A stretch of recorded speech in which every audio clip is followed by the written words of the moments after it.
Neo అందిస్తోంది MBBS plus PG degree abroad options with లో cost fees. నమస్తే, welcome to I dream. నేను లక్ష్మీ దుర్గా.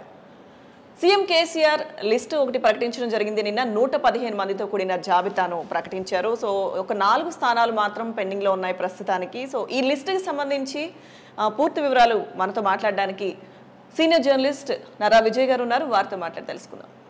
నమస్తే విజయ్ గారు. నమస్కారం. విజయ్ గారు, నిన్న 115 మందితో లిస్ట్ వచ్చేసింది, సీఎం కేసీఆర్ విడుదల చేశారు. సో లిస్టుకి సంబంధించి ఆశావాహులు ఎంతమంది అందులో సంతృప్తిగా ఉన్నారు?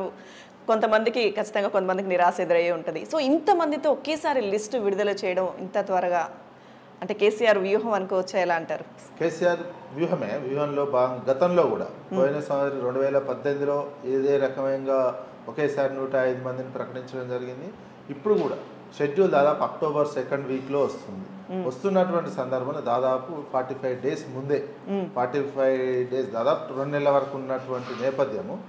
ఆ నేపథ్యంలోనే మొత్తం అభ్యర్థులను ప్రకటించి ఒక రాజకీయ యుద్ధం, జరగబోయే ఎలక్షన్లో ఒక రకమైనటువంటి ప్రజాస్వామికంగా జరిగే ఒక యుద్ధం.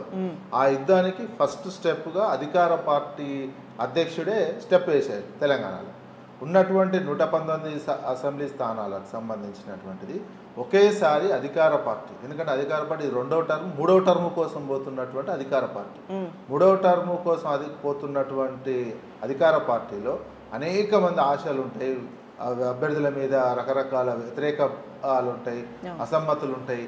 ఈ అన్నిటినీ తట్టుకొని ఒకేసారి 115 మందిని అనౌన్స్ చేయడం అనేది ఆ పార్టీ నాయకుడు, ఆ పార్టీ అధ్యక్షుడు తీసుకున్నటువంటి ఒక డేరింగ్ స్టెప్ అనుకోవచ్చు, సాహసం అనుకోవచ్చు, రిస్కీ అనుకోవచ్చు. అన్ని రకాల ఆలోచించే ఈ నిర్ణయం తీసుకున్నట్టు అనుకోవాల్సినటువంటి అవసరం ఉంటుంది.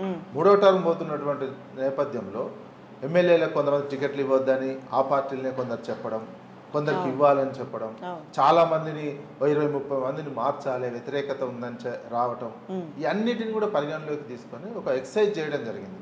హోంవర్క్ చాలా, ఆ పార్టీకి సంబంధించిన వ్యవస్థ అనేక హోంవర్కులు చేసిన తర్వాతనే ఎలాంటి ఎక్కువగా అసమ్మతి రాకుండా, ఎక్కువగా మళ్ళీ ఇబ్బందులు రాకుండా ఉండే విధంగా చర్యలు తీసుకున్నట్టు కనిపిస్తుంది. ఎందుకంటే వీళ్ళని సీట్ల ఫైనల్ అనేది లిస్ట్ ఈరోజు నిన్న ప్రకటించినప్పటికీ దాని వెనకాల మొత్తం ఫోన్లు చేసి గతంలోనే ఒక నెల రోజుల ముందు నుంచే, 15 రోజుల ముందు నుంచి ఎవరెవరికి టికెట్లు ఇస్తున్నాము, ఎవరెవరికి ఇవ్వట్లేదు, మీకు ఒక టికెట్లు రానటువంటి వాళ్ళకి భవిష్యత్తులో ఏమి ఇస్తాము అనేది ఒక రకంగా ఫోన్లు చేసి చెప్పడం, కేసీఆర్ పిలిపించుకొని మాట్లాడడం, ఆ తర్వాత హరీష్ రావు, కేటీఆర్ వాళ్ళతో మాట్లాడడం, ఇవన్నీ ఏం చేశారంటే అసమ్మతి ఎక్కువగా లేకుండా ముందుగానే వాళ్ళతోటి అన్నీ మాట్లాడి సెట్ చేసుకున్న తర్వాతనే సీట్ల అనౌన్స్మెంట్ జరిగినట్లు తెలుస్తుంది. వ్యవధిలో ఒక 7గురిని కొత్త వాళ్ళని పెట్టడం, సీట్లు మార్చినప్పటికీ 1-2 నియోజకవర్గాల్లో ఇప్పటి వరకు ఉన్నటువంటి ఖానాపూరు, అదేవిధంగా 1-2 నియోజకవర్గాల్లో మాత్రమే కొంచెం అసమ్మతి, మేము ఈ పార్టీ నుంచి ఉండము, వెళ్ళిపోతాం అనేది ఇప్పటి వరకు వస్తున్నట్టు.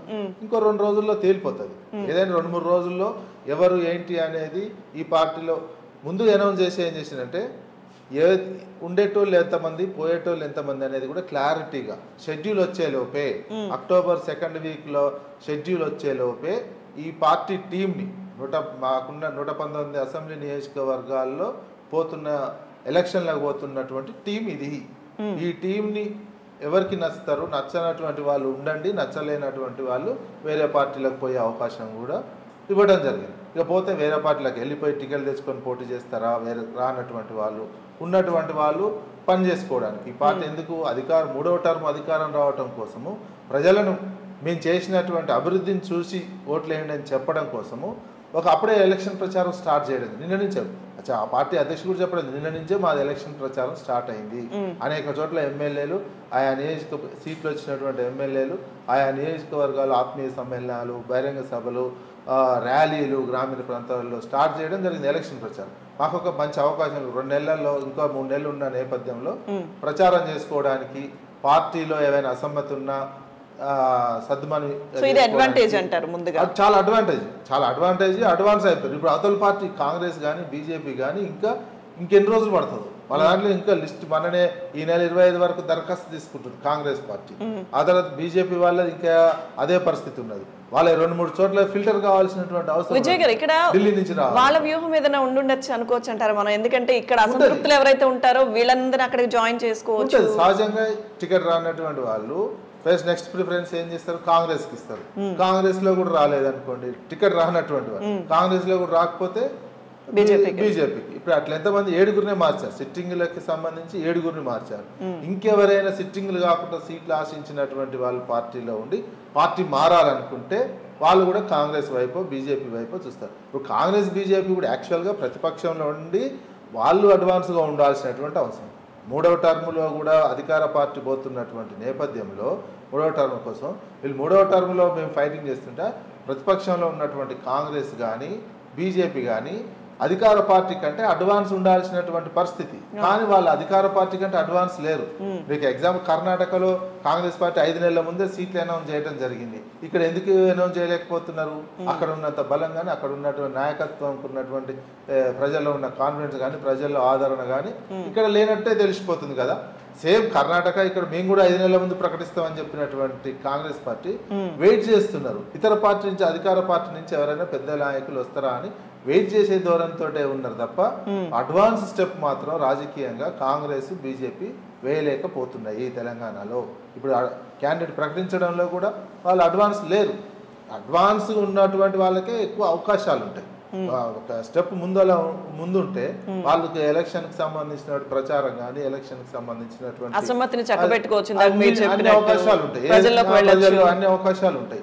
ఆ అవకాశం కాంగ్రెస్ పార్టీ ఇంకా ప్రతిపక్షంలో ఉండేది. ప్రభుత్వం మీద వ్యతిరేకత ఉండి ఉంటే వాళ్ళు ముందే అడ్వాన్స్ అయి ఉండేవాళ్ళు. ఇప్పటికి కూడా ఆ పరిస్థితి ఇతర పార్టీలో కనిపిస్తుంది. వీళ్ళందరికన్నా ఎప్పుడు కూడా ఒక అడుగు ముందే ఉంటున్నారు. కేసీఆర్ గారు ఒక అడుగు ముందే ఉన్నారు. ఉద్యమకాల నుంచి కూడా ఉద్యమంలో కూడా కేసీఆర్ ఒక అడుగు ముందుకున్నారు కాబట్టి ప్రజలు కేసీఆర్ ని విశ్వసించి కేసీఆర్ నాయకత్వంలోనే తెలంగాణ రావడం జరిగింది.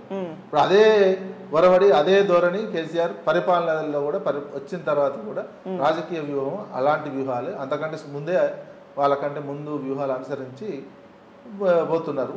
అడ్వాన్స్ గా స్టెప్లు వేస్తూ రాజకీయంగా ఎవరైతే అడ్వాన్స్ ఉంటారో వాళ్ళకే బెనిఫిట్స్ ఎక్కువ. అయితే విజయ్ గారు, కేసీఆర్ అంటే నిన్న అంటే ఉన్న పరిణామాలను బట్టి కొన్ని కీలక వ్యాఖ్యలు చేశారు.